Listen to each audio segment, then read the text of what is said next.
Vamos a hablar hoy de la evidencia científica en torno al uso de la oxitocina en el parto. Y empezaremos hablando de la inducción. ¿Cuándo hay que inducir un parto? Pues sí y solo si el riesgo de continuar con el embarazo es mayor que el riesgo de inducir el parto, que tiene sus riesgos. El caso quizá más típico de inducción es cuando nos pasamos de 41 semanas. Una gestación que llega a 41 semanas empieza a tener un cierto riesgo de insuficiencia placentaria, y la insuficiencia placentaria a su vez puede llevar a sufrimiento fetal o incluso a muerte fetal. Además, si se induce el parto a las 41 semanas, es más difícil que termine en cesárea que si no se induce, al revés de lo que ocurre en un parto a las 39 o 40 semanas, que inducirlo aumenta el riesgo de cesárea. Bien, otro caso es la rotura prematura de membranas a término si pasan más de 24 horas y no se producen contracciones, porque empieza a haber un riesgo de infección. Si no se induce el parto y la bolsa sigue rota, es conveniente el uso de antibióticos profilácticos, como se suele hacer en embarazos pretérmino, cuando se rompe la bolsa en un embarazo pretérmino. Hay que vigilar exhaustivamente el riesgo de infección. Otro caso es preeclampsia. En la preeclampsia leve a las 37 semanas y grave a partir de las 34 semanas hay que inducir el parto. En casos de restricción del crecimiento intrauterino, si hay signos de insuficiencia placentaria o si hay una restricción severa, entonces a las 37 semanas hay que inducir. Y si además el Doppler es anómalo, entonces a partir de las 32 semanas. En casos de diabetes gestacional que no se consigue controlar, pues a partir de las 39 semanas es conveniente inducir el parto. Y en casos de colestasis intrahepática del embarazo, cuando hay niveles de ácidos biliares altos, a partir de las 36 semanas conviene inducir el parto. ¿Cuál es el método ideal de inducción del parto? Pues depende sobre todo del estado de maduración del cérvix evaluado mediante el índice Bishop. Los métodos se dividen en mecánicos, prostaglandinas y oxitocina. Mecánicos son el balón de Foley y el desprendimiento de membranas. El balón de Foley se usa para cérvix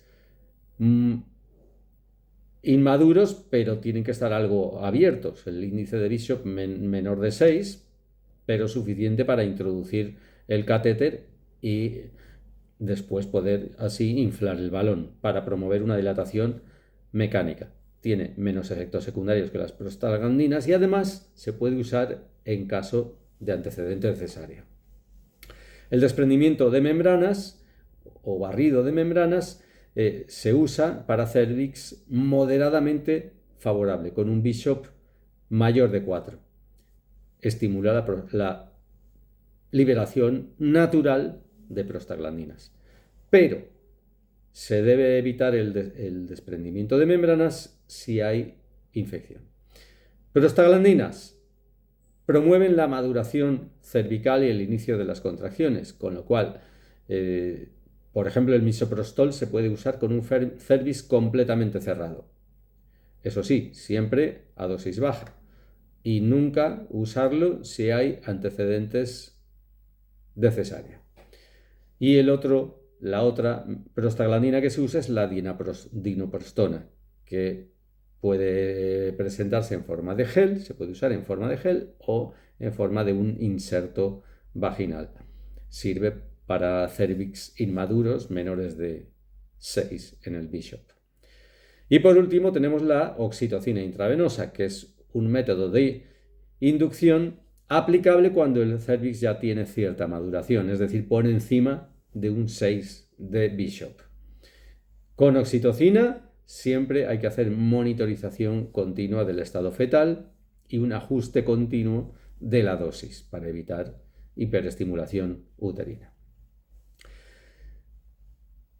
¿Cuándo usamos oxitocina? No para inducir, sino para mantener el parto.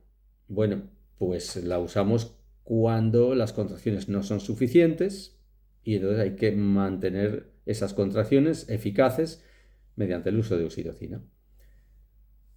Y también en partos prolongados, cuando se prolonga el parto, si es medicalizado, por ejemplo, si hay epidural, conviene acortar la fase de dilatación o la fase de expulsivo con oxitocina intravenosa. Y cuando tenemos un parto con oxitocina, ¿en qué casos hay que actuar por sospecha de pérdida del bienestar fetal? Bueno, lo primero, cuando hay sospecha de pérdida del bienestar fetal, hay que realizar antes intervenciones que se llaman iniciales. Por ejemplo, el cambio de posición materna. Habitualmente poner a la madre en posición lateral izquierda, que es la que mejor permite el flujo sanguíneo, por ejemplo, en la vena cava o en las venas hepáticas. Hay que suspender la oxitocina. Hay que aumentar la hidratación, a menudo intravenosa, para aumentar la volemia, el volumen intravascular materno, y se puede aportar oxígeno a la madre para maximizar así la oxigenación del feto. Entonces, si estas medidas no funcionan, ¿siempre hay que pasar a hacer una cesárea? No, se puede evitar si las deceleraciones, por ejemplo, son ocasionales o son leves o son deceleraciones precoces, y si van respondiendo a estas medidas, pues se evita la cesárea. Lo mismo que se evita en caso de que hay meconio en el líquido amniótico sin signos de compromiso fetal. Ahora bien, si hay deceleraciones tardías